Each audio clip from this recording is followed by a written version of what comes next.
Good evening, everyone.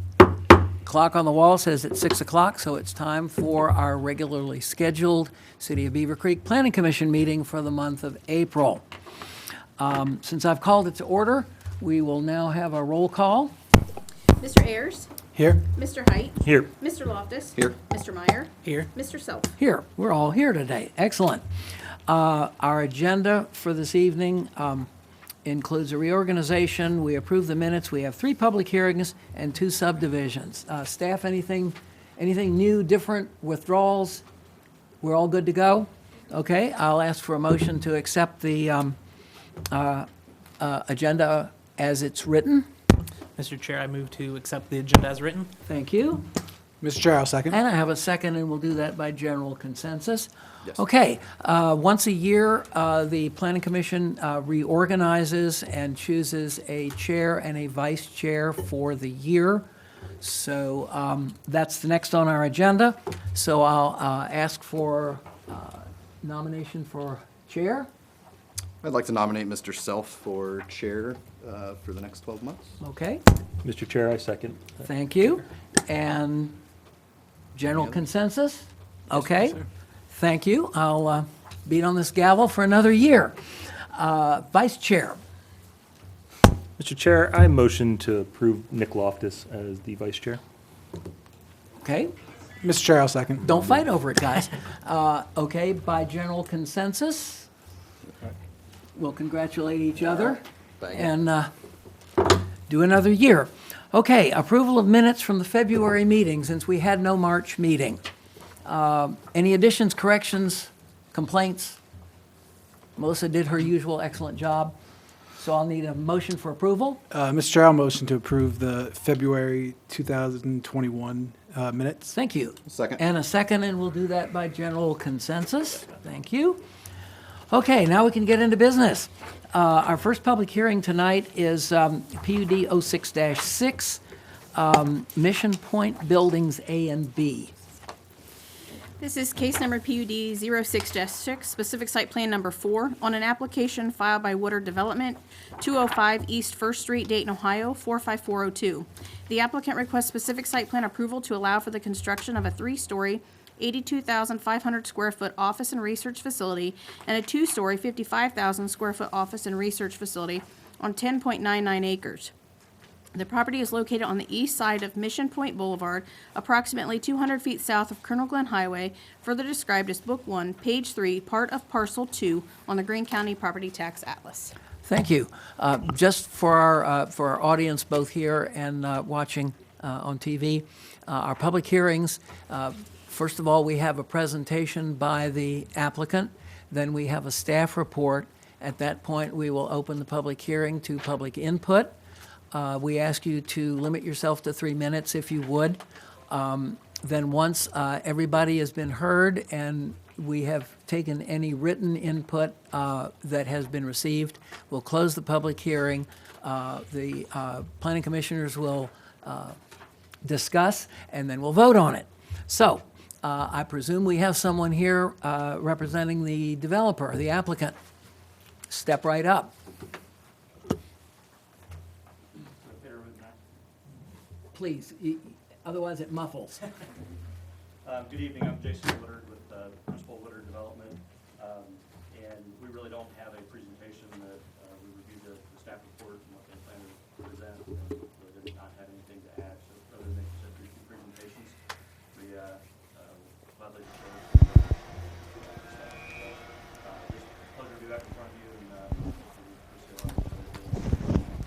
Yeah, it's been a long time since we heard Mission Point. Welcome back. thank you. Okay, I think we have a missing microphone. Okay, that'll work now. It's having all sorts of problems tonight. And our staff report. Good evening, Mr. Chairman, members of Planning Commission. Before you is an application requesting approval of a specific site plan for PUD 06-6. Should you choose to approve this specific site plan, it would allow for the construction of 2 office buildings within the Mission Point development. Mission Point is located at 2601 Colonel Glenn Highway, so it is just to the east of the Riverside Beavercreek border and just to the west of Interstate 675. So the original ordinance that outlined the approval of the rezoning in 2007 allowed for a mixture of uses, including office, retail, some residential, and then also hospitality and hotel uses. The first building in the development was a 3-story, 94,000 square foot building that you can see here. That building was approved and constructed in 2008 as part of that first specific site plan. Since that time, we've had 2 additional site plans come through the process. Both of those projects never came to fruition, and development at Mission Point stalled. Since that time, the Department of Defense made some decisions to move some of the contractors off of the base, and so that has spurred development close outside of the fence, close to the base. So we have this project here, hopefully some more future projects here at Mission Point, and then in the next couple of months you'll see some additional projects on other sites around Wright-Patterson along Colonel Glenn Highway.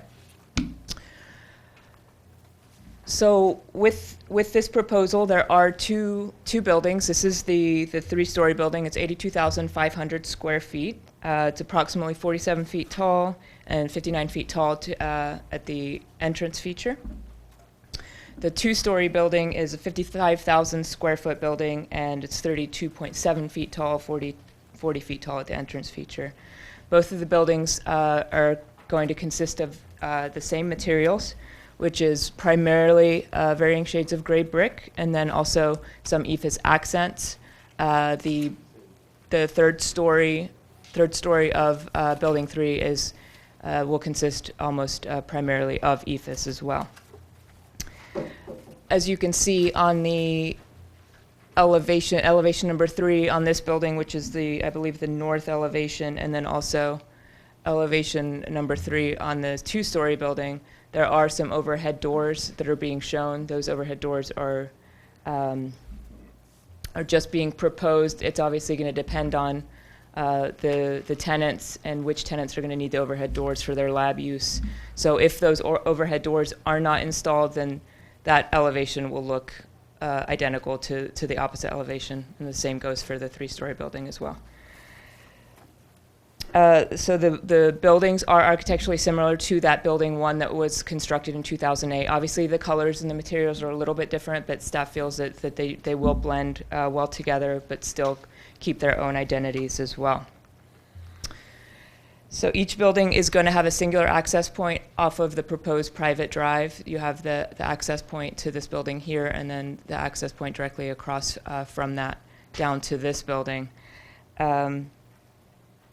They're also showing future connectivity to the east on both of these, up here in the north and then down here on this one, and that's so that we have connectivity between parking lots, between future developments that will more than likely also be office developments as well.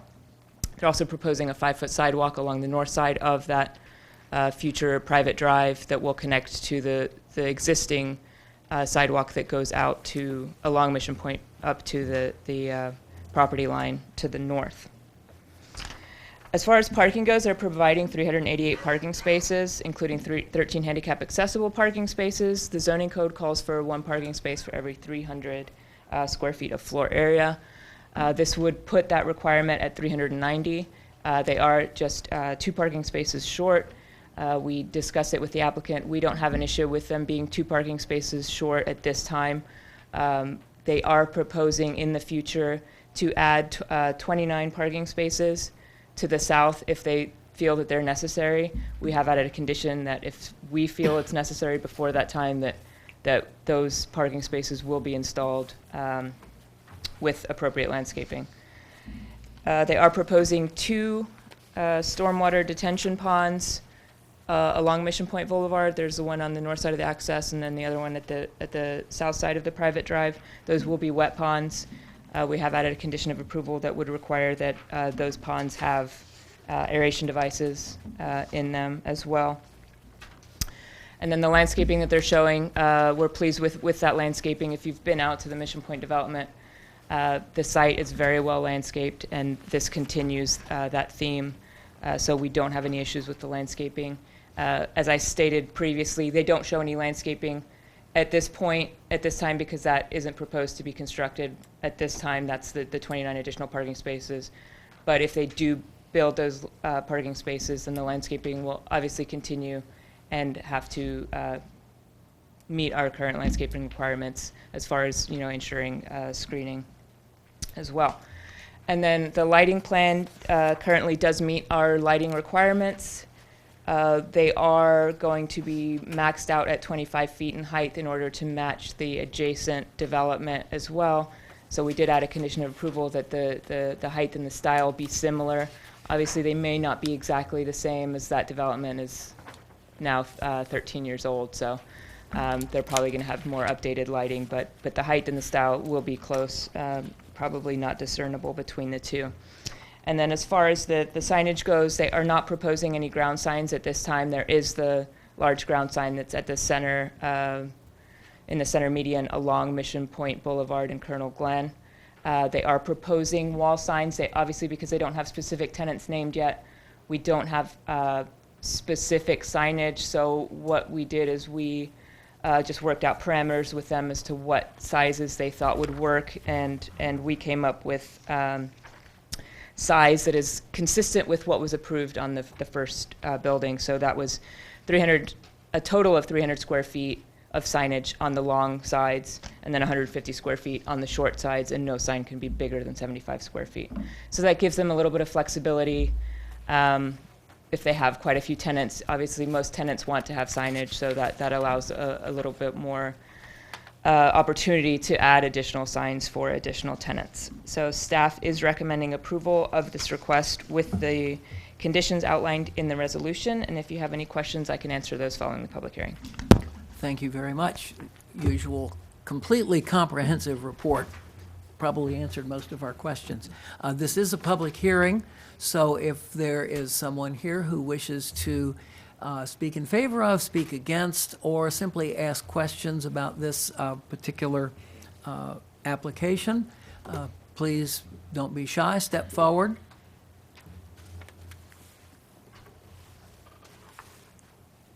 I'm being greeted with a lot of silence. Last chance? Did we get any written input? No. Okay, last chance. I'll close the public hearing, and I'll start at my left this time. Mr. Chair, I have no questions. Okay, that's fine. Mr. Chair, I have no questions. Dang. I have no questions, Mr. Chair. I have no questions either. Okay, I would be terribly remiss if I didn't have one. Sandra's smiling because she knows. My only question is, the additional parking spaces that we might be requiring, is that at the end of the building where the overhead doors might be?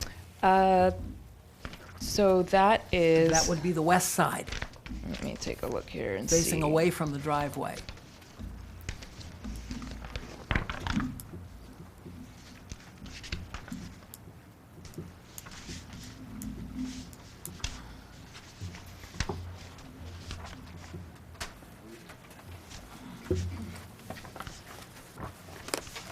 So building B is, so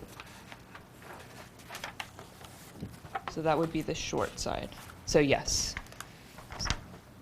Could that be a problem? I'm thinking if they need overhead No, doors. no, sorry, it's not. It's not. If you look at the elevations, so the overhead doors are here on this side. Ah, okay, And the parking is on the south side. okay, excellent, thank you. Yep, I wasn't quite sure from the drawings. yep, And that was the only question I had. perfect. So, gentlemen, second helpings, did that engender any questions in your mind? Okay, then I need a motion. Mr. Chair, I'd motion to approve PUD 06-6 SSP number 4 with 19 conditions. Okay, I have a motion, Mr. Chair, I second. and I have a second. Let's go ahead and read the roll, please.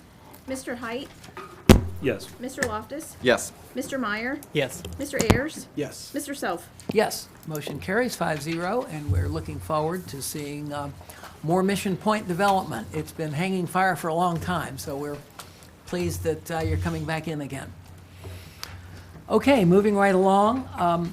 Our next item on the agenda is, just as an explanation here, we actually have two public hearings for the same PUD. The reason being, the first one is a rezoning, and then the second one is a specific site plan. So there are two public hearings and two separate votes. We have to rezone before we can look at a specific site plan, so we'll do the Sky Crossing rezoning first. Staff, have at it. You want me to do it first? Yeah. Okay, this is PUD 21-2 and PUD 21-2 specific site plan number 1. This is on an application filed by MI Homes, 9349 Waterstone Boulevard, Suite 100, Cincinnati, Ohio, 45249. The application requests approval to rezone 81.66 acres from PUD B398 B3, a planned unit development, to RPUD residential planned unit development, and approval of a specific site plan to allow development of 146 single-family residential homes. The property is located on the south side of Shakertown Road, west of North Alpha Bellbrook Road, further described as Book 6, page 16, part of Parcel 1 on the Greene County Property Tax Atlas. Thank you. Gentlemen? Yeah, you need, Yep. I'm going to recuse myself because I live within the 500 feet. okay, I also am going to recuse myself because I live within the 500 feet. okay. So I am also going to recuse myself due to a perceived conflict of interest. I'm outside of that 500-foot zone. Okay, thank you. And at this point, I would say, Houston, we have a problem, but we don't. No, yes, thank you, Mr. Shelf. If I can address, I want to address, because this is an extremely unusual situation, but we'll just have to deal with it. You know, procedurally, the Planning Commission adopts either motions or resolutions, and these are both recommendations. So ultimately, both these would, in theory, end up before council, because that's ultimately where the decision has to be made, the final decision. Now, as such, because we are down to 2 members now who are not otherwise with a situation where they have to recuse, let's say it that way, we're now going to have 2 members vote on this matter. Traditionally and generally under our rules, it is 3 members who would make that decision. But because they have to recuse themselves with respect to it, we're down to 2 members who will have to make that decision. Under our rules, and this is going to be a little procedurally unusual, is that our rules provide first that any motion made would first need to garner a majority vote of the members. That's our first primary rule. So any motion that would be made by either of you on vote, if a vote was 2-0, because it wasn't a 3-0 vote, it would have to be made again. Now, once we have that situation, and because of this recusal, we will now switch to a different standard, and that standard is a simple majority of the members here that are going to be voting. So again, the motion would then, at that path, if we have a 2-0 vote, that would mean that recommendation or recommendation against, whatever it will be, would in fact be a decision of the Planning Commission, which would then go to council. So I think, unfortunately, we are in this very unusual situation. But in this particular situation, I think we're going to have to really, what will end up, not just 2 votes, there'll be 4 votes, because each one is going to have 2 votes to move us to make a decision. If in fact there was a tie vote, it would still be back. There would be no decision. It will come back under our rules. And so there would, and then we'd have to do it again, and ultimately, If there's no decision, then it still goes to council. So one way or another, it will go to council under our rules. It's unfortunate we've got this situation, but to comply with the law and to make sure there's no issue, and we certainly want to make sure there's never an issue and everything is deemed to be appropriate and fair. We ended up in a situation with 3 recusals.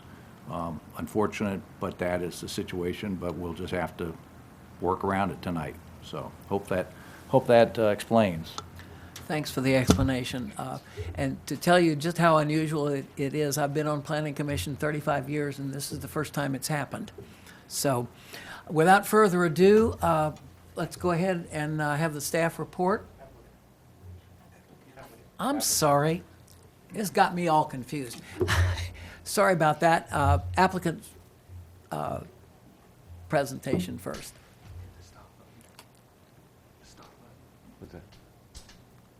There you go. If you would, go ahead and take your Mask off. Yeah, it really muffles the sound on the microphone.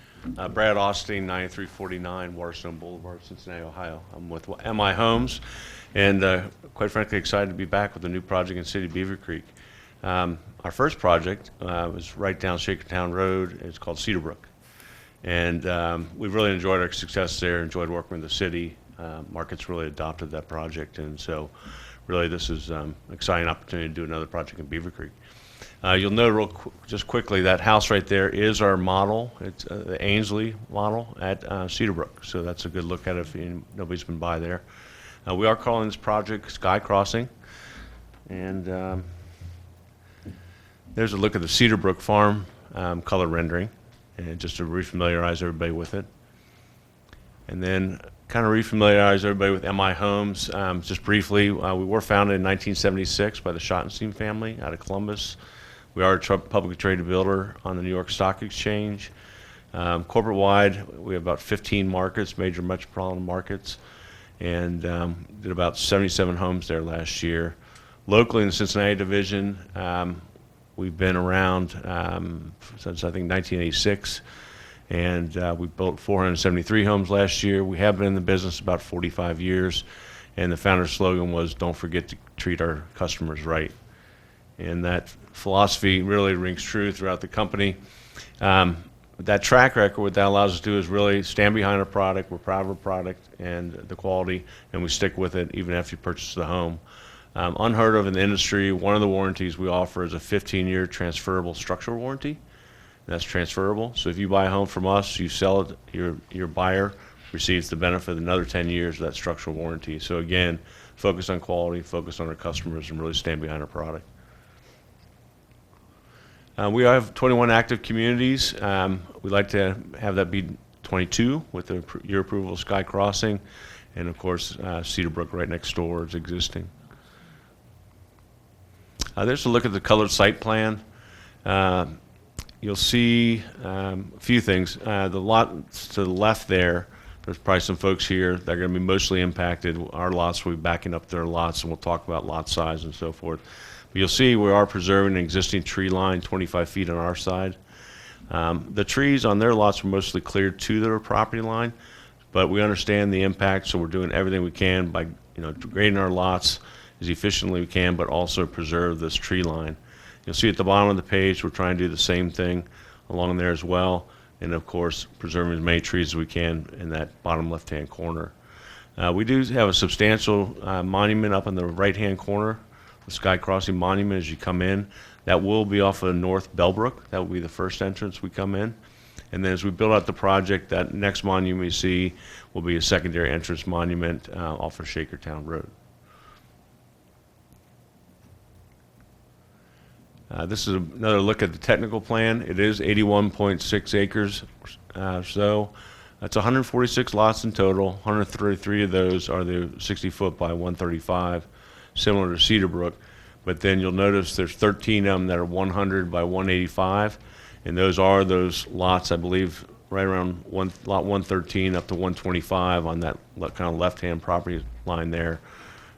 Those will match the adjacent lot sizes. And again, you can kind of see that preserved buffer. There will be in total 37 acres of green space, which is extraordinarily high. It's 46% of the entire project will be green space. And you'll see, with the exception of the lots adjacent to the left there, the rest of it has lots of buffer around the project, both in elevation and in distance to existing roadways and other existing houses. And all the open space will be maintained by the HOA. Here's a kind of what I pointed out already is that 25-foot natural tree line we're preserving to the left there. The vegetation we're preserving down the lower left-hand corner, and again another 25-foot natural tree line preservation down to the bottom there. Just a technical look at the landscaping plan. I'll point out, you'll see, well, that cul-de-sac right there. In Randy's report, it's going to recommend adding some trees and buffer there. And then you'll see another, kind of to the right, a string of new plantings there. And that's another area Randy asked us to add plantings to kind of block, I guess, the detention basin in that area as well. But you'll see that basically a street tree program throughout. Here's a look at the entrance off of North Bellbrook. You'll see really well planted entry monuments and so forth, and nice presence to the community. This really just shows the street tree program we're committed to throughout the community. And again, that'll be the entrance off of Shakertown Road as well. Obviously well planted in a nice entry monument, sense of arrival there. Look at lots 70 through 74. Those are the additional trees we've since added since our submittal to kind of buffer the back of those homes from Shakertown Road. That's another technical look at the Sky Crossing Monument and a more detailed look at the landscaping in the upper left-hand corner, the extensive landscaping around the monument itself, and then another look at the secondary monument down to the right-hand corner. Again, this is that lower landscaping around the detention basin on the lower right-hand corner there. Look at our house plans. We basically, it's a similar group of house plans we have at Cedarbrook right now, which have been well received. We're 15 plans in total, but the key thing is there's 50 different elevations. And so we really like breaking up our streetscape. We don't allow the same elevation next door to one another, nor across the street. Same color selections, those all have to be mixed up. So we don't want a cookie cutter look. And with that many elevations, we really can provide a pretty dynamic, diverse streetscape. And really gives people hundreds of choices by they pick out their brick and stone and siding colors. And really, a lot of customization goes into our houses. And our customer, we think that sets us apart, and our customers really do tend to appreciate it. The pricing, and this is real pricing at Cedarbrook, and we expect the same thing here from the market. We're offering a beginning houses at $350,000, but the houses that have closed, the average right now is $475,000. And so that's real data, real closings right up the street at Cedarbrook. Again, all materials will be brick, stone, and hardy. There'll be no vinyl siding, only vinyl, in the soffits and so forth. But it will be all hard materials, brick and hardy, stone. That's the Ainsley plan. And I'll give you one example. I showed you that house that's at our model. Well, that house is the same house, but you look at that house, doesn't look anything like the model I showed you on the first screen. So that's how diverse we can really make these houses. Just another look, I'll just roll through the house collection, the Cook and the Windsor. There's the Cheswick, a very popular ranch, as well as the Clayton. The Morrison, Dillon, more traditional two-story family homes. The Oasis and the Cooper, another couple ranches. The Melville and the Mitchell, arts and craft look. The Fairview and the Faulkner. The Nicholas and Serenity, these are very popular plans, especially that Serenity Ranch is our most popular ranch for empty nesters. Another look at the color site plan, and that's it for my presentation. I have Randy's report. We appreciate that, and we agree with it. I appreciate your consideration. Any questions? Thank you. Thank you. Now it's staff report time.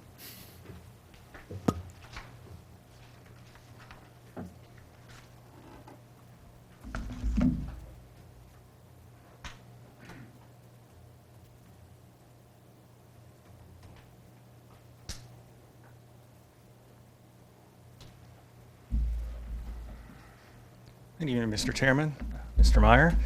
The case you have before you is PUD 21-2. Again, this is a concurrent application of a rezoning and a specific site plan. Sometimes you see the rezonings first, and a few months later it'll follow up with a site plan, but there is an opportunity, and they took that this evening to run those concurrently. So we're here this evening to consider both resolutions that you have in your packet. Again, the applicant's proposing to build 146 homes on 87.1 acres with a range of square footage of 1 and 2 story homes between about 1,540 square feet up to 4,000 square feet. And as the applicant stated, the average anticipated price would be starting at $350, but then average around $475. The project's located in the southeastern corner of Beavercreek. It's just to the southwest of the recently constructed Shakertown Road and North Alphabell Brook Road extension. The 87 acres in consideration for rezoning I highlighted here in blue has about 1,800 linear feet of frontage on the newly constructed Shakertown Road and about 400 linear feet of frontage on North Alphabell Brook Road. You can see the existing site is a mixture of farmland and this is the high point on the site. It's actually quite a significant hill, and it slopes down towards Shakertown Road. But also a big majority of the site is actually wooded. And you can see there's a clearing through the middle of the site here, and that's actually an interstate. It's a high pressure gas line that's gone through all the way through Terra, south of Beavercreek through Terra, ultimately across the highway east of the city and from Texas to, I think, Maine, and it's been there for 50 years. So this is something that they have to build around, and that's why it's cleared, and there is an easement in the proposed plans to not allow homes to be built, obviously, on that easement or over that pipeline. The property currently is Zone B3, which is General Commercial Business District. It's got a PUD overlay. So basically all the uses that are allowed on this site are those that are allowed in B3, which is an intense commercial zoning. This was actually rezoned in 1981 because this was the original site where they were going to put the mall at Fairfield Commons before they ultimately moved it up to where it is currently. And so the uses on this site are pretty intense for what you would have next to a single family residential neighborhood. Of course, you got the R1B and R1A to the west, and then R1A to the south.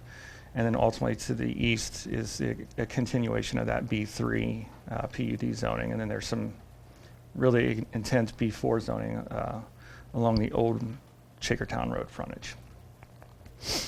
Our land use plan classifies this area as mixed use, which is just out as it sounds. It's a anticipated mixture of residential, office, and commercial activity.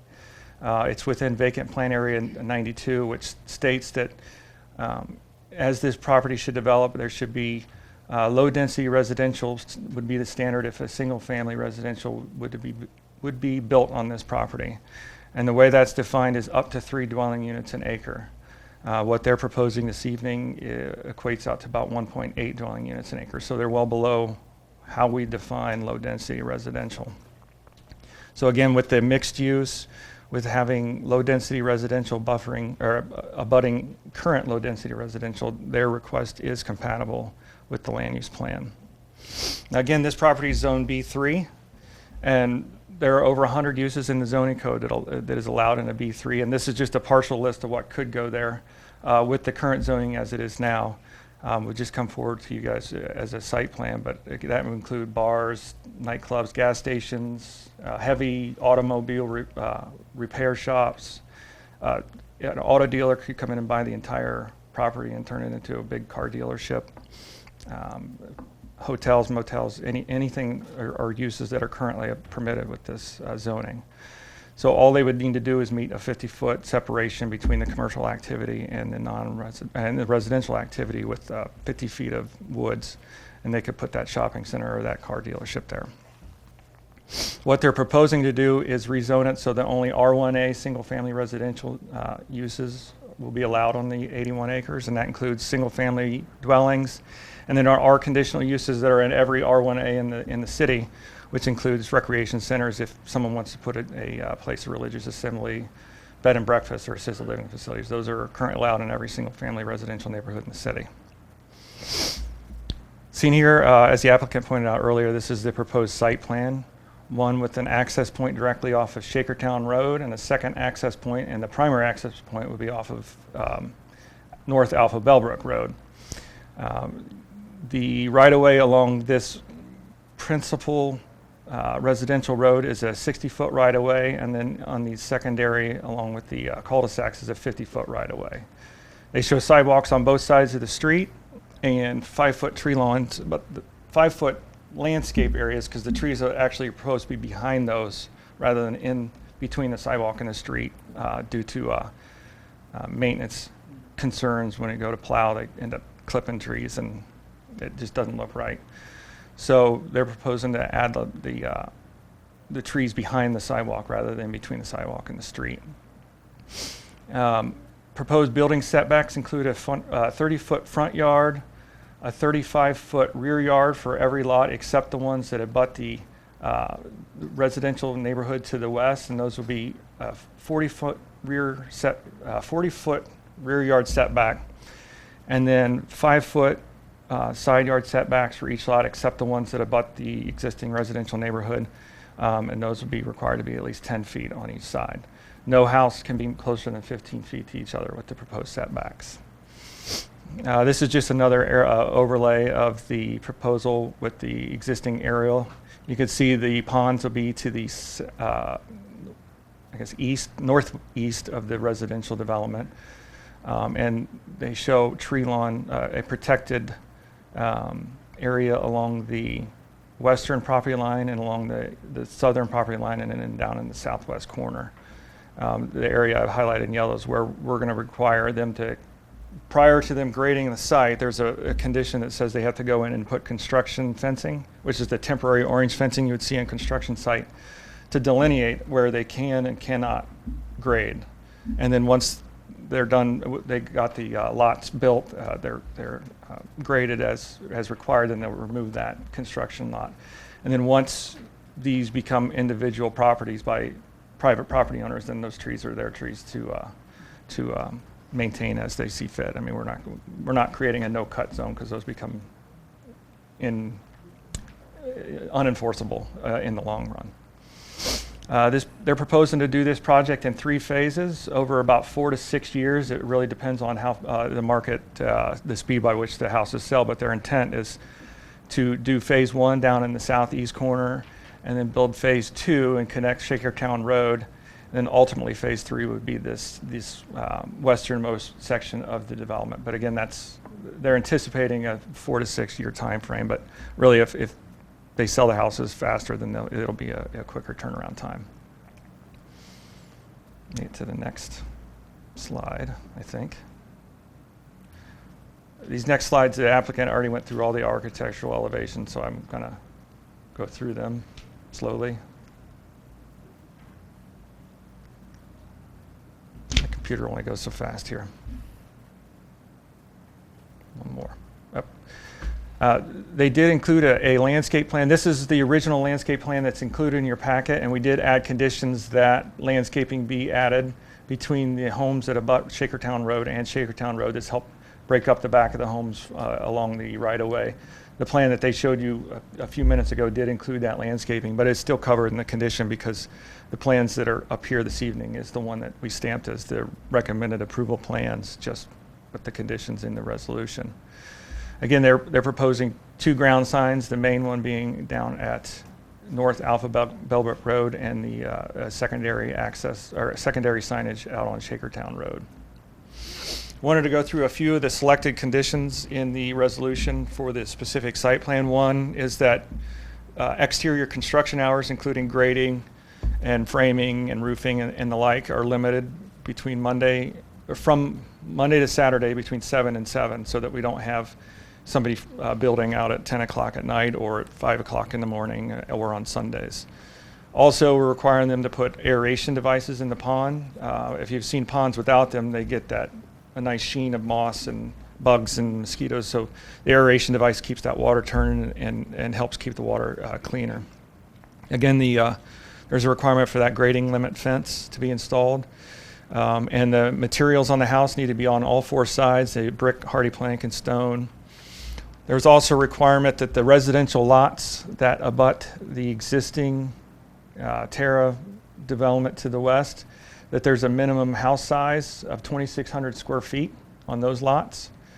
And that was based on, it took the average of the square footage of the homes that did abut those lots and took that average square footage, which came out to about 2,600.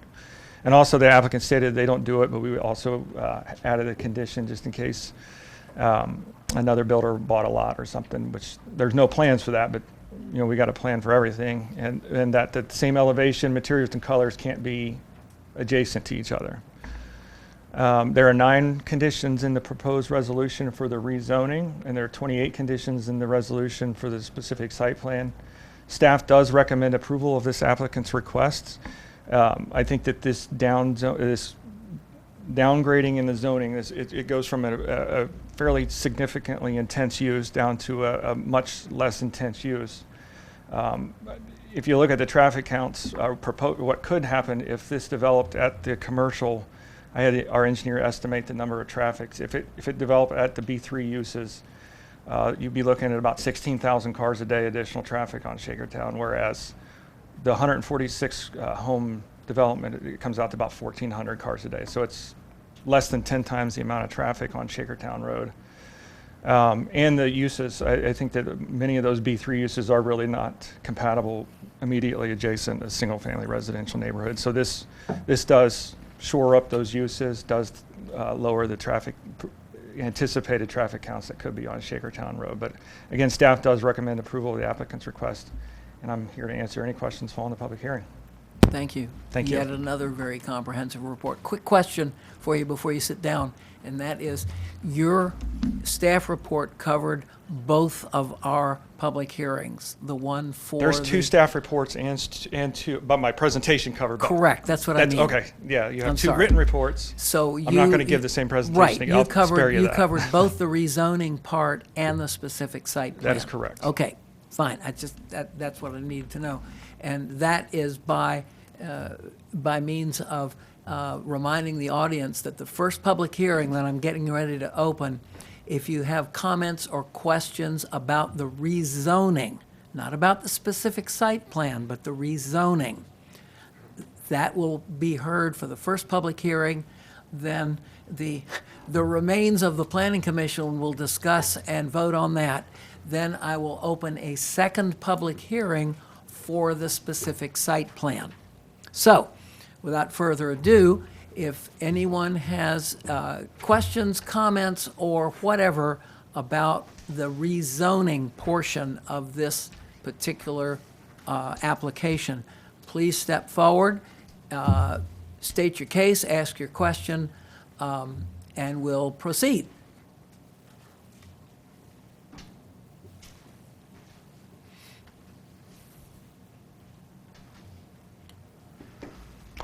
Good evening. My name is Keith Drew Ayers. I live at 2725 Stauffer Drive in Beavercreek. And as it pertains to the rezoning, I think it is a good measure because, as Mr. Burkett already pointed out, it is there are a lot of uses that could potentially go in right now without rezoning. And I think changing it to fit the surrounding areas is a good plan. However, I think there are a few deficiencies, or at least concerns, not only in the conditions for potential rezoning, but also in these specific site plans. I will address just the rezoning right now. In condition 3, it requests a maximum of 1.8 units, dwellings per acre. And I think that number is deceptive in the fact that MI is planning to only build on about 55% of the land. So instead of actually building 146 homes on 81.7 acres, they are planning to build 146 homes on 44.7. Thank you, Carl.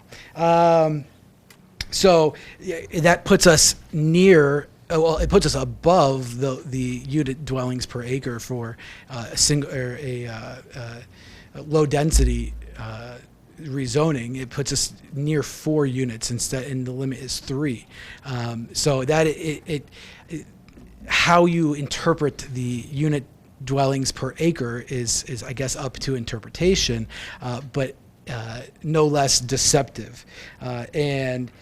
So that is one of my major concerns with this, is that when it's rezoned and we have a condition to keep it to 1.8 unit dwellings per acre, that it's not going to look correct when it's compared to the surrounding neighborhoods. So that is the only question, concern, comment that I have on the plan, or on the potential rezoning. Thank you. Thank you. Next.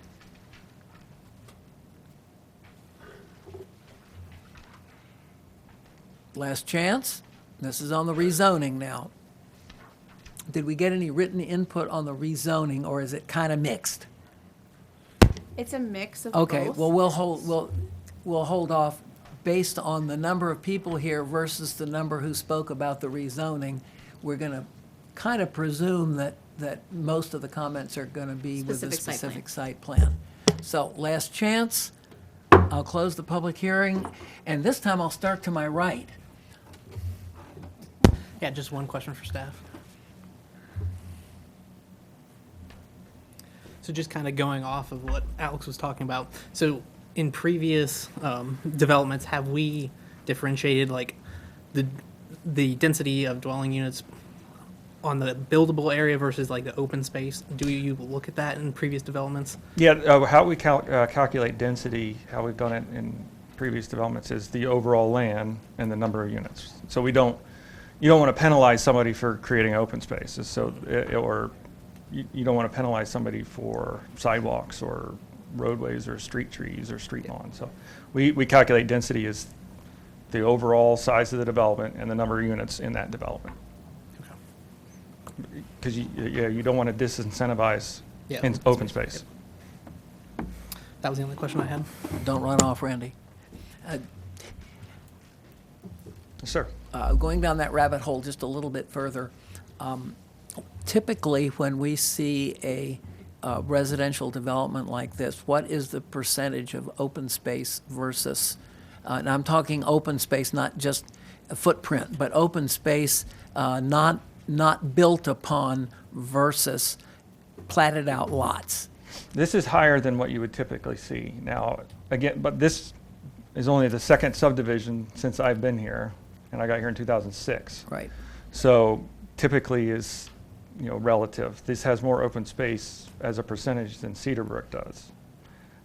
It has more, the ones before that was Wagner Trace. This has more open space than Wagner Trace. This has more than Hickory Ridge. They were both 2004. Okay. So, there's a minimum requirement for impervious surface or pervious surface in our residential development. I think it's 45%, and they meet that minimum. But the pervious surface includes the land on the platted lots that isn't either occupied by a house or a driveway. Everything is not a driveway, sidewalk, street, or right. house. Okay. And that's the standard for our PUDs in the zoning code. Okay, I was just curious because the percentage here seemed to me to be higher than we normally see. It is. Over a number of years. You look at other residential neighborhoods, they don't have this high percentage of preserved area. Mm-hmm. Okay, thank you. Second helpings. Okay. So it is time for a motion, and normally the chair does not make a motion, but since we're a little short-handed this time, the chair will make a motion to approve the rezoning PUD 21-2 with the accompanying 9 conditions. Okay, I have a motion. Mr. Chair, I second. And I have a second. Thank you. And we will go through the goat rope of calling the roll. Mr. Meyer? Yes. Mr. Self? Yes. So it technically fails, and we revote. Yes, you would have to revote because at this point, because of recusals, we now have reached the point in our rules where we now have less than the quorum, so we now have to fall back to the second rule. Okay, do I need to restate the motion? Yes. Okay, then I will once again move to approve PUD 21-2, the Sky Crossings rezoning with the 9 conditions as stated. Mr. Chair, I second. Okay, I have a motion and a second? Mr. Meyer? Yes. Mr. Self? Yes. So this time that goes forward. Yes, that would be considered. Yes, that would be considered a recommendation at Okay. this point. Okay, and It would pass. keep in mind, folks, this is a recommendation to council, so this will be, this will go to council essentially like it is going through us as 2 different public hearings. Is that correct? Okay.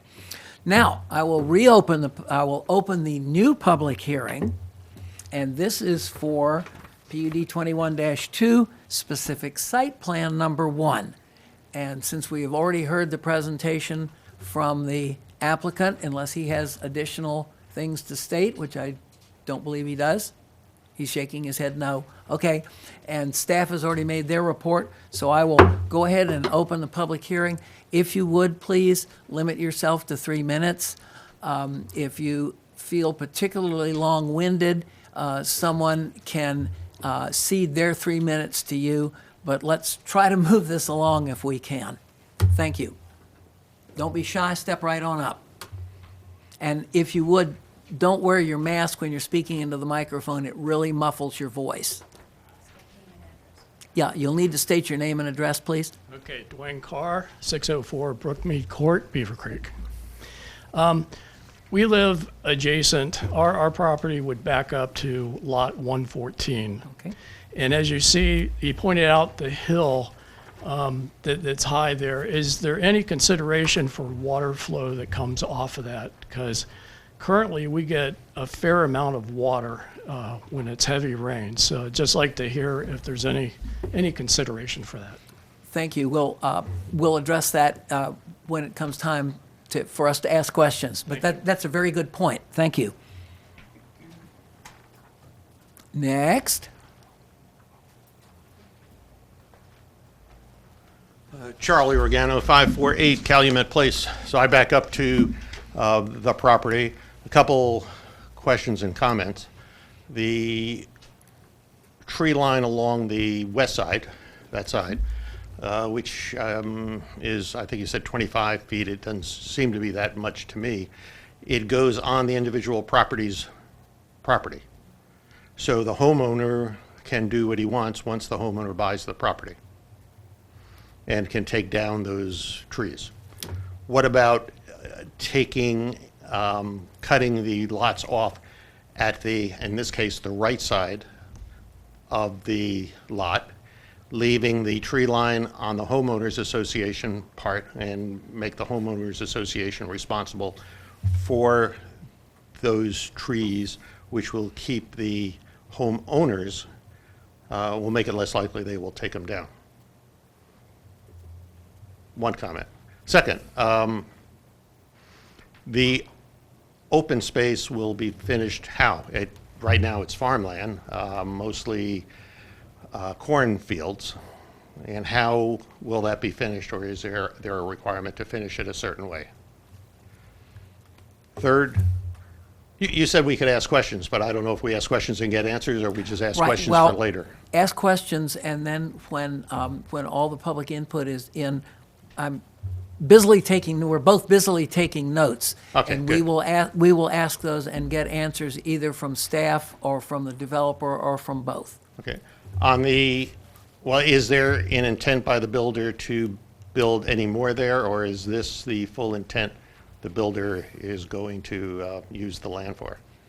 And one more, along the left side, at the bottom of the lots, it shows the tree line continuing at about the same depth. Actually, the current tree line pretty much follows the new property lines. So I do not know if that was just the way the drawing was made, and there's really no intent to take down any more trees in that area, because I would think a property that's backed up to trees would be more valuable to the builder. Or is there an intent to take down a considerable amount of additional trees there and make that open space? And that impacts me significantly because I have, I think, several hundred feet of woods behind me. And what this will do is cut it down to, I can't tell from that map, but 50 feet or 40 feet or some amount of depth of the woods. And I think that will significantly impact my property value. And You're along the southern edge, is that correct? I'm The along, bottom of if I said that side at the bottom, up a little higher. Who's got the, here. Just watch where you aim that thing. Okay, if it's still working. It doesn't bite. I live, it's hard to see I think I live here. Okay, One got of it. those. So currently, the tree line is all of this. Okay. And if that's cut back, that's a significant impact on me, along with these other houses here. Okay? Thank you. Thank you. Next. Good afternoon. My name is Thomas Morrill. I'm at 2784 Stauffer Drive. So I guess I'm 3 or 4 spots to the east of the pipeline. Currently, the plan shows that I would be about where the tapering of the 25-foot line begins, proceeding east.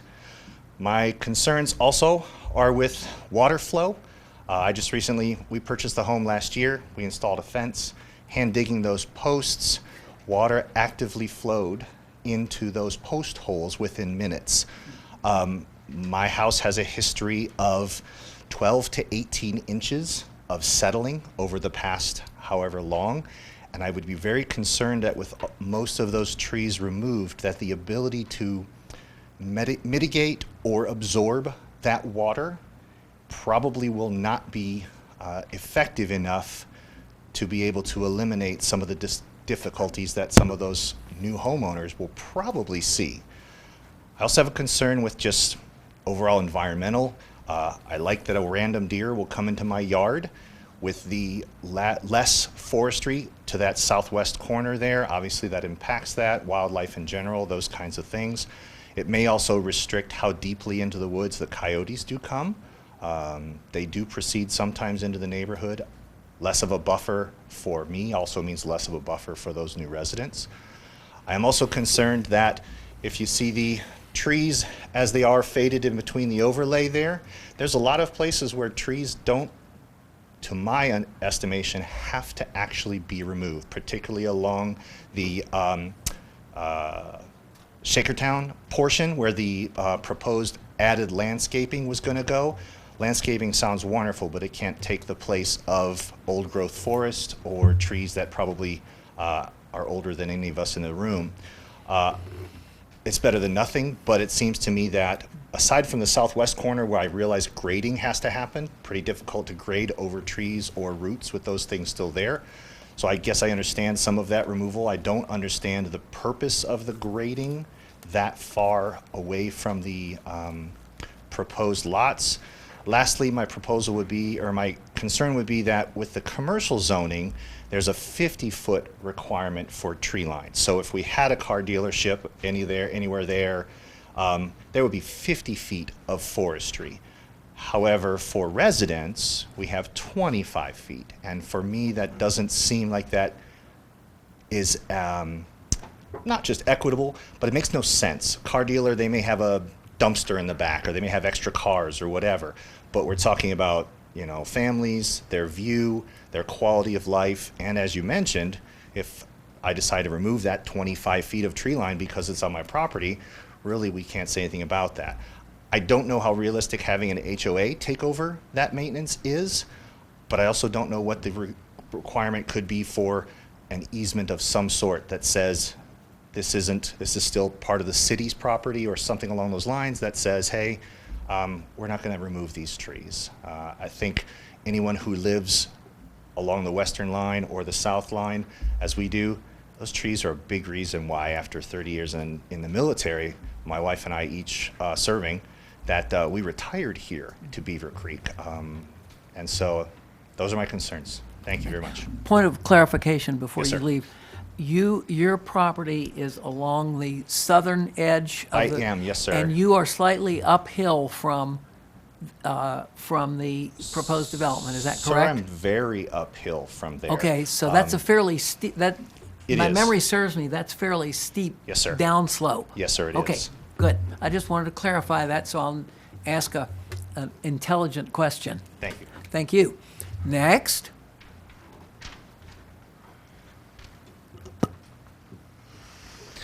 Good evening.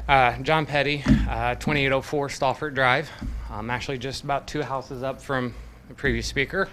I am very much, along with him, concerns of the water, land shifting, and the environment, wildlife, particularly coyotes. I believe it was maybe 2 years ago, the previous owner of his house, dog was taken by coyotes. I have small children, dogs, really don't want them coming my way. And just, I think consensus would be a larger setback would be nice. Traffic on the roads, you don't even know how Cedar Brook's going to impact yet. And then this, and then schools. School board has proposed building down in that area. That'll be a large influx of traffic if they put the new high school out that area. Bearbrook, where my children go, elementary, is already at capacity. So concerned about the extra children coming in this area that would then require rezoning, my kids possibly getting moved out of their elementary school. Not for sure where they're gonna go. Coy's already got 5th graders in trailers. So, yeah, those are my concerns. Thank you. Thank you.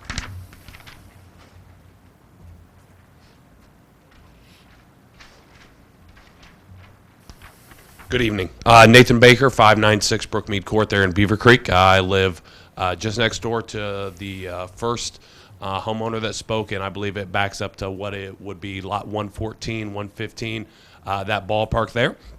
I, of course, in general, oppose, and I know a lot of those reasons are more for, personal preferences, of course, and those don't necessarily hold up, but I have heard a number of concerns that I do think stand up and should be considered, and I won't echo all of those because I know you have notes on those, but of course, things like the Beavercreek school situation, where a number of buildings are at capacity. I'm somewhat familiar with some of the conversations going on within the school district, and of course, the idea that in general that is maxed out in a number of different aspects. So I think that is something, this is an extremely large development, relatively speaking. So you have to talk about a large influx, and knowing that the majority of these homes, the single-family homes, are going to attract those, that a lot of which have school-age kids. So I think that, of course, needs to be considered. I think the one thing that I want to highlight and ask that hasn't been brought up by others is, ironically, we looked at the building in Cedar Brook, which is right around the corner in Shakertown, and one of the reasons we chose not to build, and we bought this home less than a year ago in Terra, is because of the whole idea of the look that Cedar Brook currently has, where nothing is filled in. There's still construction there every day, no grass, things of that nature. And I guess the point that I'm making is I don't understand why the city and the council would approve them starting this whole new project that I believe is about 3 times the size of it, when this other one that I think, and you may be able to correct me on the timelines, but I think Cedar Brook broke ground like 3 years ago, and at this point they only, I'm sorry, then you can correct me, but I live next door to Cedar Brook. Okay, and so what is that timeline? It's been less than a year, I think, since construction actually started. Am I right on that? Okay. Well, thank you for that correction. Okay. But I think the point being that you have that development and there's a small handful, about a dozen homes where construction has already been completed. So I think the point being, I guess what I would think is, wouldn't the city want to see that development be completed, like others mentioned about the traffic pattern, how that's going to be affected before MI Homes would come in and do another one right around the corner, about 3 times the size. Of course, when they have other developments in other markets like Cincinnati and things of that nature, obviously there's not really a conflict there. But I guess what I would really want to hone in on, ask is, would it be something where we would reconsider once they've fully developed, or at least come close to fully developing that lot? Thank you for your time and consideration. Thank you.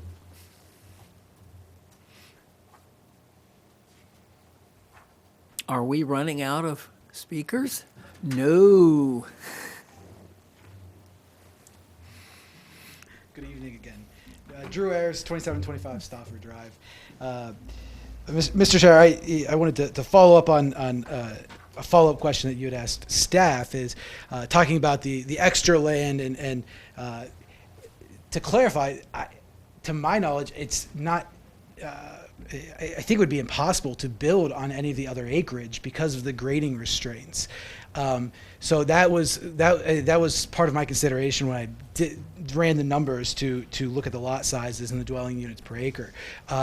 So one way that we could mitigate and I've got 7 points, so I hope you've got your sharp pencil. But I think one way that we could mitigate the removal of trees and growth and try to keep some of that natural state is, instead of the grading, is to ask them to put in a retaining wall that would run, if not most of, or maybe the entire southwest corner of the property.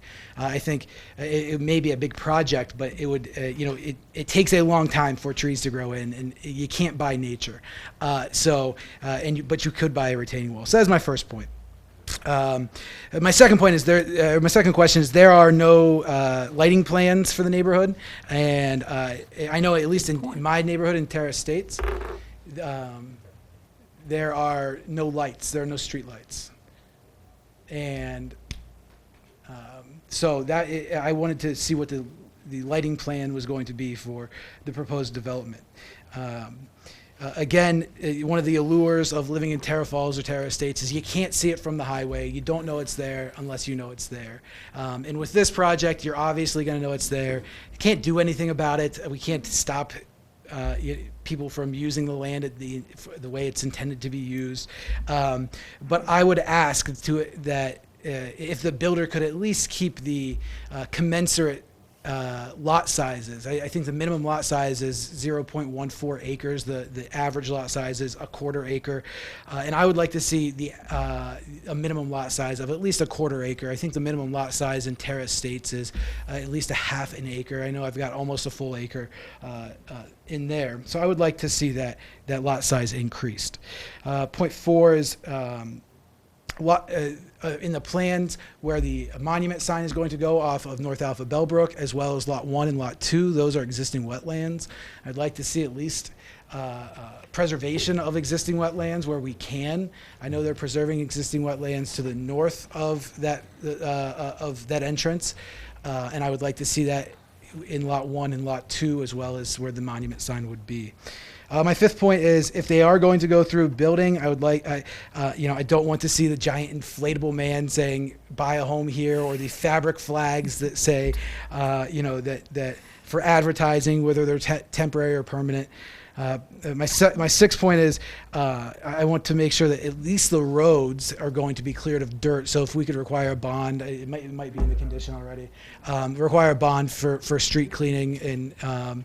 And I think my last point was, on the monuments, they are made of wood and hardy board or wood and stone.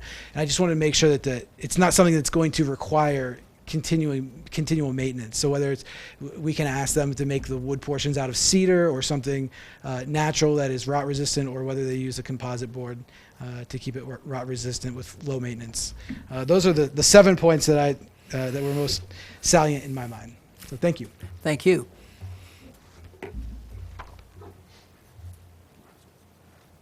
Anyone else? Aha. Good evening, Mr. Chairman, or board member. My name's Nick Loftus. I'm at 2906 Stauffer Drive. My main concern is not specific to this development, but additional continued development, specifically to the liabilities, the additional road building that's going to cause the city. We currently maintain 569 lane miles of road, and based on the resurfacing program this year, we will resurface 5.2% of those roads. Our goal is right around 5% per the city engineer. Based on cost estimate, year over year increases for milling and asphalt of using a conservative 5% versus the city's actual year over year 19 to 20 of 12.5% increase. In a 10-year span, we will need 55% more dollars to fund it, to keep it at 5%. Or if we continue to fund the roads at the current amount while using a 5% year over year, we will only be able to pave 3.3% of the roads, which would lead to a 33-year return between paving. So what I'm asking is that the city considers any additional roads. How do we pay for these additional roads in the long term while we still have infrastructure problems in the near term? To potentially put a moratorium until we can fix, whether it's through an income tax or other funding means, how do we pay for these roads? The other point that I would have when it comes in regards to roads is when the city expands roads, they use advanced stabilization techniques that are very common for highway and interstate construction. However, when we bring in a developer, we allow them the bare minimum of a simple aggregate base, concrete, and an asphalt overlay. So they're handing over roads that are typically not near as well constructed as what the city itself maintains when they build their own roads, when they put them out for bid. So that is why this is not a NIMBY argument. This is an argument to infrastructure in general, that adding to even 2 additional lane miles will by year 10 cause a 0.2 degradation in the amount of roads that we can pave year over year. So that is my 2 cents. Appreciate it. Thank you.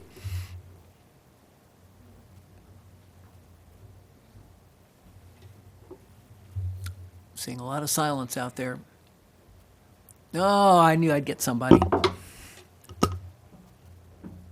Carl Kobza, 2794 Stauffer, and I'm trying to make this quick because I really just want to echo a lot of the points that were made already, piling on to some of what Drew said about the buildable area and the grading, and then the floodplains that are adjacent to the property on the northeast corner. I don't think that was addressed, but I think that really has implications for the watershed discussions and the deforestry in general, just for this area. Is that a concern for the city, especially in these outskirts where that's where people move, myself included, for that.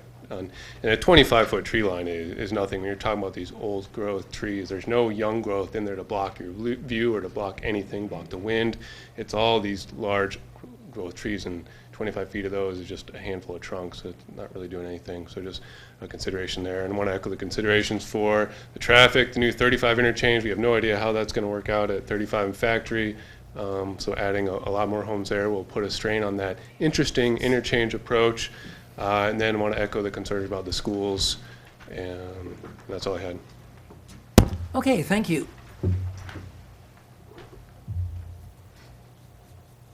Last chance.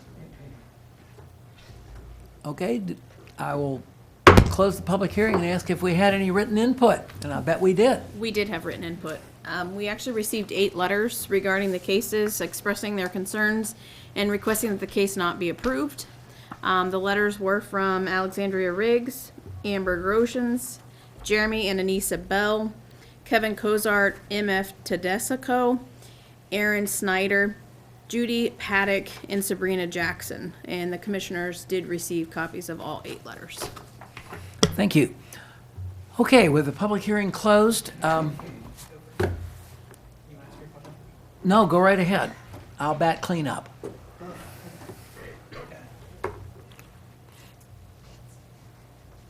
All right, question for staff.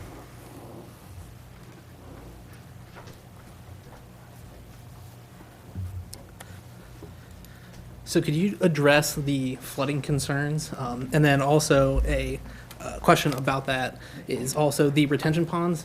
Did they take into account when designing the size of the retention ponds that this land is, part of this land is floodplain area. I think it's just the corner. Actually, the rezoning, the area being rezoned is not in the floodplain. That's, if you see that line, this black, I knew that would happen. Okay, so Hold on, I got Kevin.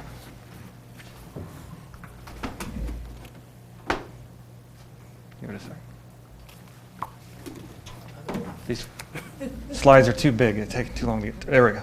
If you see this black line here, that is pretty much the floodplain line, and that's actually outside of the rezoning request for this evening. So the floodplain is not within this proposed PUD district. Can you address how the city normally deals with water concerns with developments? How the city always tries to take into account that after development, things are generally better. Sure, yeah. We have a stormwater ordinance that requires that the runoff from a development cannot be cannot increase any more than pre-development. So post-development can't have any more increased runoff than post-development. Now typically, because if that were to happen after a development was built, the cost to mitigate that is so expensive. Typically, a builder will over-engineer these detention ponds to ensure that they do capture any additional runoff, so that what we find in most cases is the runoff is actually better post-development than it is pre-development. We found that in numerous commercial developments throughout out the city, and in Cedar Brook's the same way. So I guess the next question, one of the residents had mentioned the HOA taking a portion of the lot. How does the city feel about that? I mean, correct me if I'm wrong, but I don't believe there's any situations where we've done something like that before.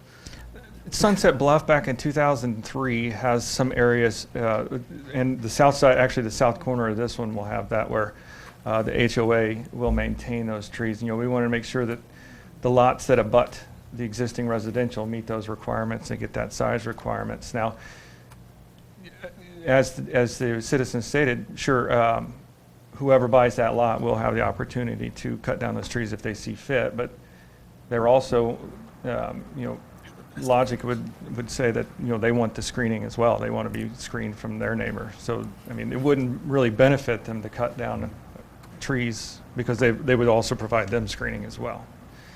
When we have those situations where there are no cut zones, there's a few of those too. I could say I've been into several fights, or been between several fights between neighbors, where one neighbor thinks they shouldn't cut down a tree, another neighbor thinks they should, and I have to go in and referee. And we have to get a certified arborist to come in and say what percentage of the tree's dead, and it's just not a sustainable model to have those no cut zones. I mean, there's a few neighborhoods where they were done back in 2001, and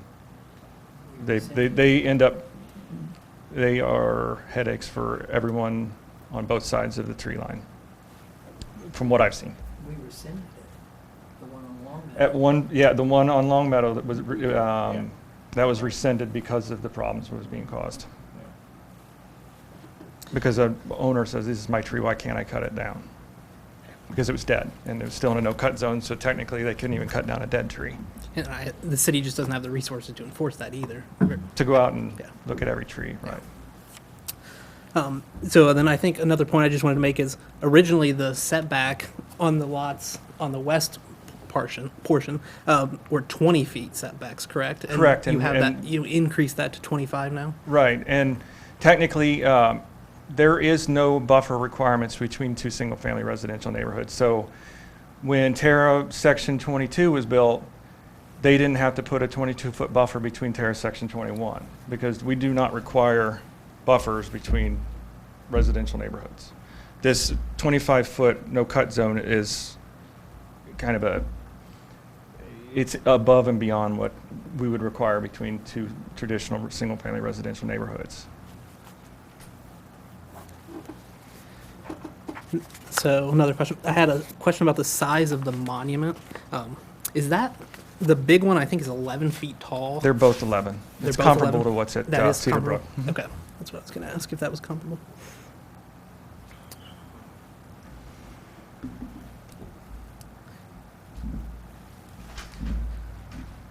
I think that's all I have right now. Okay. I'll let Mr. Self Don't take run some. off. You'll get a second helping, not to worry.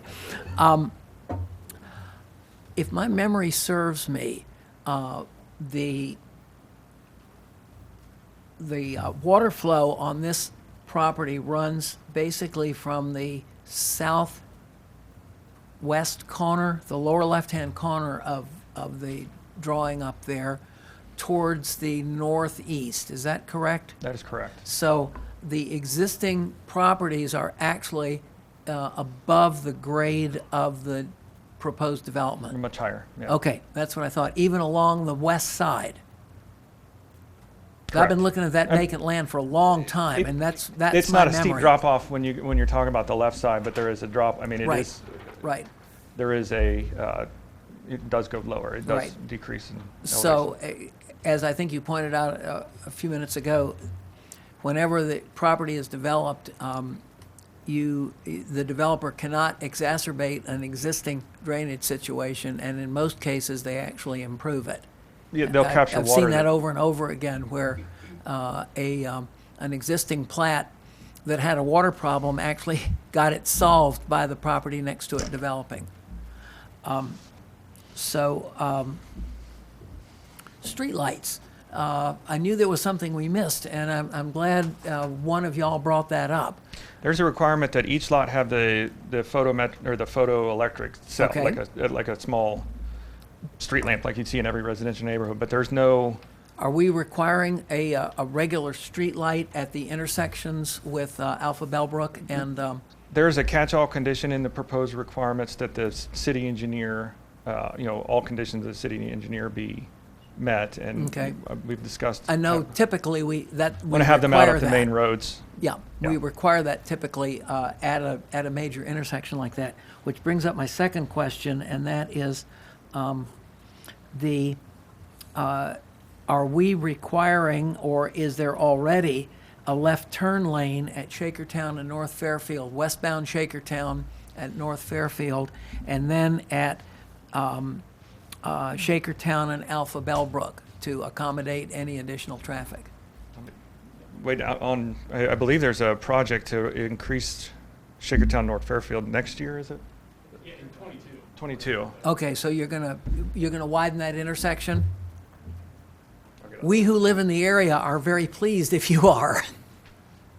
Yes, and good evening. Yes, in 2022, we have a project scheduled on Shakertown Road. We're going to add the missing left turn lane for the eastbound left turn to go northbound on Fairfield. In addition to that, we're going to be improving the section of Shakertown along Cedarbrook, basically.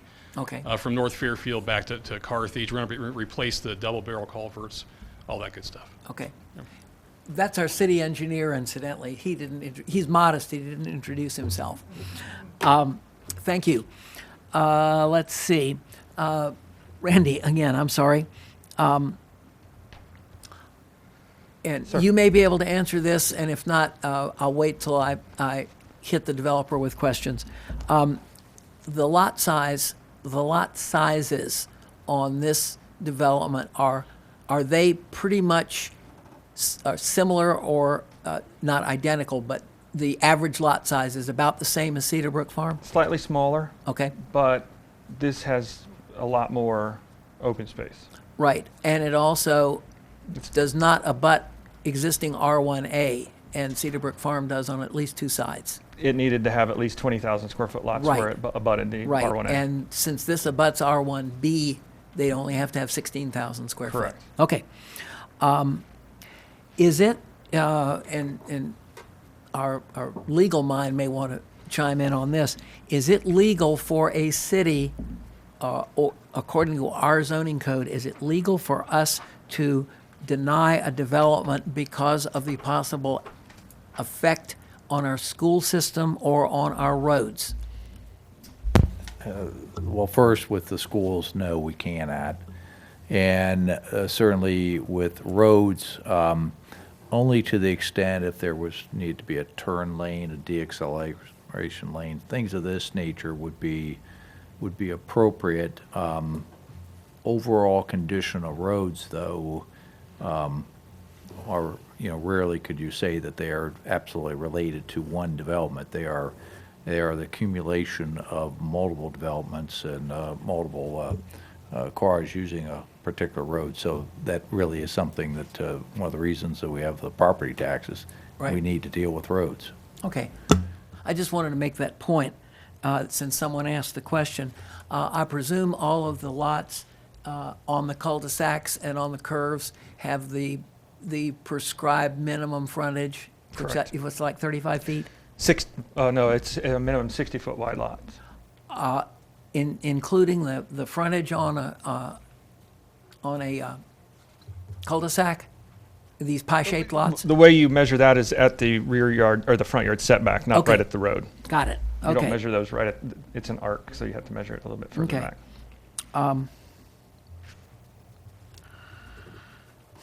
Sorry, I've got notes all over the That's all place right. here, and I want to make sure I don't miss anything. The setback, the easement on the gas line setback is according to gas line company standards? Yeah, well, they set that up 1950s. So, Okay, yeah, it's a but, I mean, 33-foot wide easement. Okay, but the setback of the adjacent houses meets industry requirements? They just don't, there's no required setback from the easement. It's just you can't put anything on the easement. Okay, okay. Now, the next one, I guess this is going to be for the developer, the applicant. You're off the hook for a minute. There seems to be a lot of concern about existing trees and tree lines and so forth, and a lot of it seems to be in this southeast corner. We have a grading plan Randy's going to pull up, and it'll Okay. probably help explain not just the trees and clearing Okay, the because grading, but also where the it stormwater flow. It looks like that there are more trees there now than there will be when you finish the grading. And I think if it were possible to leave them all there, I know you would, but there's got to be a reason for taking out trees. It's been my experience, developers don't like to take out trees unless they have to. Yeah, in general, you're correct. We would like to save the trees as many as we can, but there are limitations with the site, and that requires certain grading to develop the site. And you'll see the black lines, you'll see topo. I think those are 10-foot increments. There's a lot of fall from that lower left-hand corner into the site, and so there's a big hill there now. So to grade, you need to clear, and that's just a necessity. So we're doing what we can to save as many trees as we can. We are trying to find this 25-foot minimum, which is not a requirement. Unfortunately, a lot of those lots cleared, the trees are cleared up to their property line. And I get change, and we're trying to deal with it, but they have enjoyed the peaceful use of the woods of the adjacent property owner who has the rights to develop. So there is a give and take there. Hopefully we're addressing the best we can. If we could grade less tight to those lines, we would. But we really have done, our engineers really done what they can here to preserve as many trees as we can.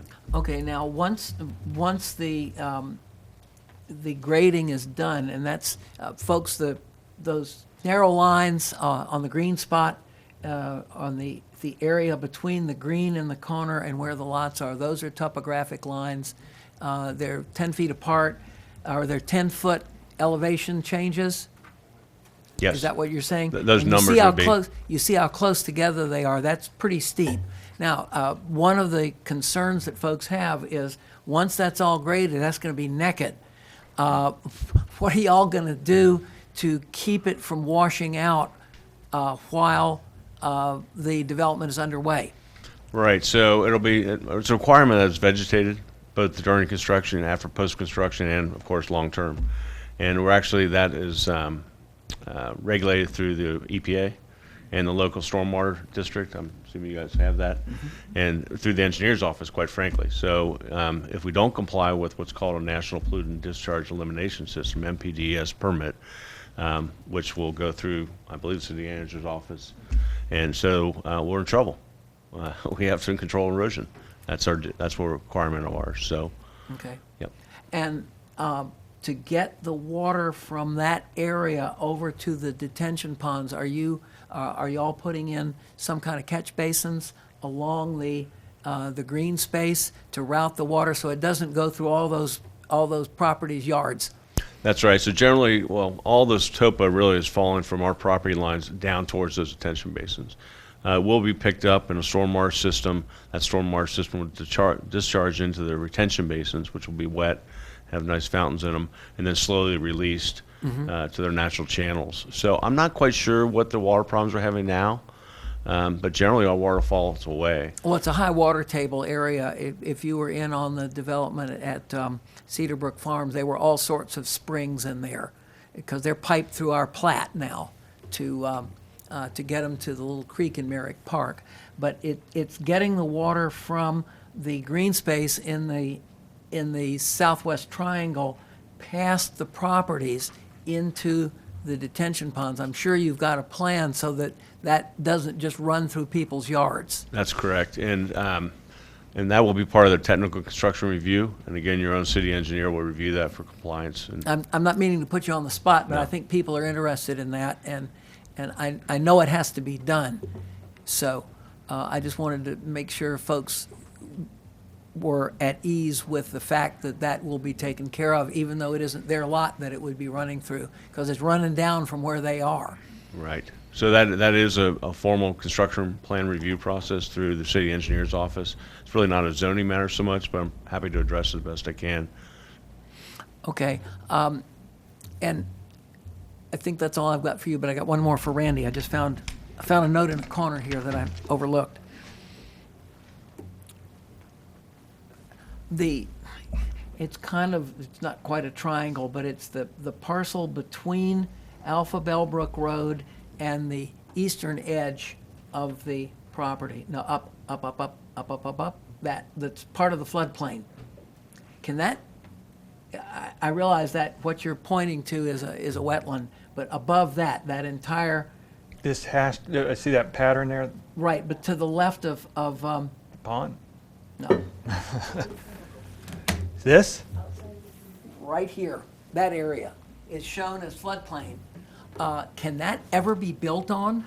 Yes, I mean, you can build in the floodplain, you just have to raise any building at least 2 feet above base flood elevation. So Okay. if it is 3 feet below the floodplain, they'll have to put 5 feet of fill in That's and why then there's start no the building mall from there. there. I'm sorry? I say that's why there's no mall there, because of how much. Most likely, that and, How yeah. much fill they would have had to put in. Well, It would You're pretty well talking strip 7, Greene 8, County. 9, 10 feet of fill on the north side. Exactly. I guess my point is, that part is still zoned B3, is that correct? That is not part of this PUD rezoning. Correct. Mhm. Okay, I just wanted to make that point.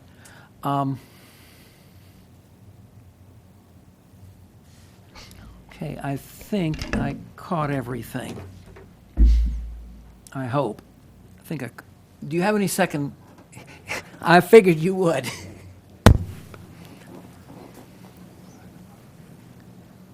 No, we're fine. So a question was asked about temporary signage while they're building. What kind of temporary signage are they allowed to put up? You can put the for sale sign, I mean, you've seen them like Cedarbrook down the street starting at. They're not going to have any of the wacky wavy wild guys or the wind feathers or anything like that, or balloons. Those aren't permitted in the city.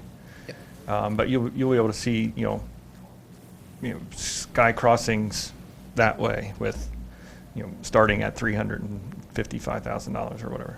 Okay. I think that's all I had for you. I do have a question for the applicant.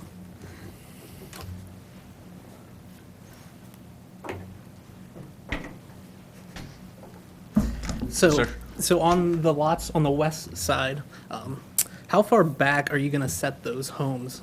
I know we have, minimum requirements. I think it's 40 feet in the rear and 30 feet in the front. But where on the lot would you put the house? Would you try to put it towards the front to give a bigger rear lot and more privacy? Right, so the house will be set to the front setback line. One thing we did here is the 30-foot actually pulls the house 10 feet further. So generally speaking, on this size lot, it'd be a 40-foot front yard. Actually, Rainey's suggestion, I thought it was a good one, is why don't we make it consistent 30 feet with all the other lots? That'll get that house 10 feet forward than otherwise would be. Try to give these folks as much privacy as we can, distance. Yeah. And then typically, how wide are these houses in the development? So typically, the houses are a 40-foot product line and a 50-foot product line. And those can range to 55 to about 65 deep is a typical house. Okay, I think that's all I had. Thank you.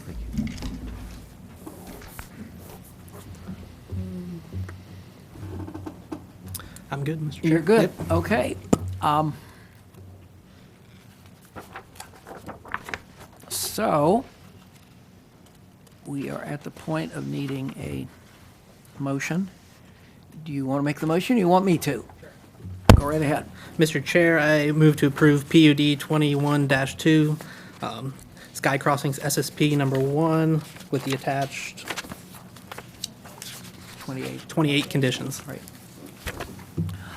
Just one point before I second, and that is just a quick suggestion to the developer, and that is what you've heard this evening. A lot of the concerns that we know either can't be changed or will be mitigated, but a lot of the concerns are about the green space and about the existing tree line. So the more of that tree line along the border that you can hold on to, even if it's more than 25 feet, you will have the you'll have the thanks of your neighbors. So I will second, and we will call for the first roll call. Mr. Meyer? Yes. Mr. Self? Yes. So it dies. Okay, so this time, you want me to do it this? Okay. I will move for approval to PUD 21-2, the SSP number 1, with the attached 28 conditions. Mr. Chair, I second. Okay, we have a motion and a second. Mr. Meyer? Yes. Mr. Self? Yes, motion passes. And we will move on to our, oh yes, brief recess. Well, we got, okay, we are back in session for our first of 2 subdivisions. Thank you, Mr. Chairman. Before you is an application requesting approval of a final subdivision for 1.55 acres of land just to the east of the intersection of Greer Drive and North Fairfield Road. So the property at 742 North Fairfield Road was received conditional use approval in 2019 for a Dean's Plumbing. At that time, as part of that conditional use, there was a requirement that the 2 lots be combined so that the building could cross what will not be a property line, but so that everything would be on one contiguous lot. Lot 1 will be 1.558 acres, as I stated, and will have approximately 160 feet of frontage along North Fairfield Road. All of the right-of-way has already been previously dedicated with that North Fairfield Road widening that happened a couple of years ago, and this property is Zone B2. So by combining these 2 lots, the new lot, Lot 1, will actually meet the B2 zoning requirement of 30,000 square feet. This was routed out to all area agencies. They all recommended approval or approval with conditions, and staff is also recommending approval with the 3 conditions in the attached staff report. Thank you. I'll just open this out. Anyone have questions? Well, we're eliminating a flag lot anyway. Yes. Refresh my memory on this. Did we get, or will we get some kind of a specific site plan of what they're planning to build? We did a conditional use approval, which essentially was a site plan, and we did that in 2019. So you guys did approve a building and a parking lot and everything. Okay, for that. and the approval, I seem to recall, has at least screening for their vehicles along the back since it abuts residential? It has screening, and that it also, we added a condition of approval that it allows for their work trucks to be parked outside, but any other equipment, like any backhoes or anything like that, would have to be stored indoors or on another site, but not outdoors. That's what I thought. I just needed my memory refreshed, because that was 3 years ago. Sure. Other questions, gentlemen?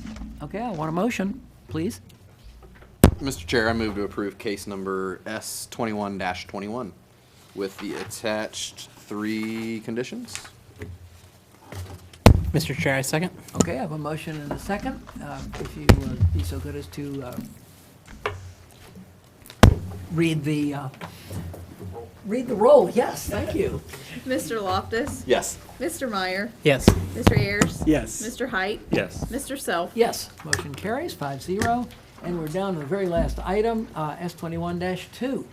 Thank you, Mr. Chairman. The applicant is requesting approval of another final subdivision for 4.183 acres of land located at the southwest corner of Germany Lane and Wing-Coop Court. Property currently consists of 8 parcels that were rezoned in 2013 from B2 to B2 and R1A to a commercial planning and development. Since that time, the majority of the structures have been demolished, and the property owner is preparing for future development. You will be seeing them within the next couple of months, kind of as I alluded to earlier with some new office development for some right pack contractors. So as part of that, the applicant needed to combine all of these properties. So all of 8 properties will be combined into one lot. There is a small amount of right-of-way that will be dedicated in the northwest corner of the property, 0.0117 acres. And when they do develop the property, they will be required to pay impact fees for the actual development. We did route this out to everyone, and all of the agencies recommended approval. Staff is also recommending approval with the 4 conditions in the attached staff report, and if you have any questions, I can answer those now. Gentlemen? So this will actually have frontage on Germany Lane and Wing-Coop. Wing-Coop. Okay, so Wing-Coop is still there. Wing-Coop is still there for now. There is actually future discussion about vacating Wing-Coop and incorporating that land. The Wing-Coop would be split. They would get half, the hotel would get the other half. Okay, so there's no But real there's need nothing for it that to would be have there. anything to do with Okay. this now. Because that'll be developed as an entity. Got it. Other questions, gentlemen? Okay, I need a motion. Mr. Chair, I motion to approve case number S21-2 with the 4 attachments. Okay. Mr. Chair, I second. I have a motion and a second. Read. Mr. Meyer? Yes. Mr. Ayers? Yes. Mr. Height? Yes. Mr. Loftus? Yes. Mr. Self? Yes, motion carries 5-0. Anything for the good of the order, gentlemen? I presume we have things for the May meeting? Okay, good. Well, I will then close the meeting at 7. Mr. Chair, Yes. I motion to Oh, no. adjourn the meeting. Oh, shoot, I was going to do it all by myself. Just got to do it in reverse. There you Mr. go. Chair, I'll second. Let me ungavel. There you go. I got a motion and a second. We all are going to approve that. Now we're adjourned. Thank you. Thank you, Mr. Vice Chair.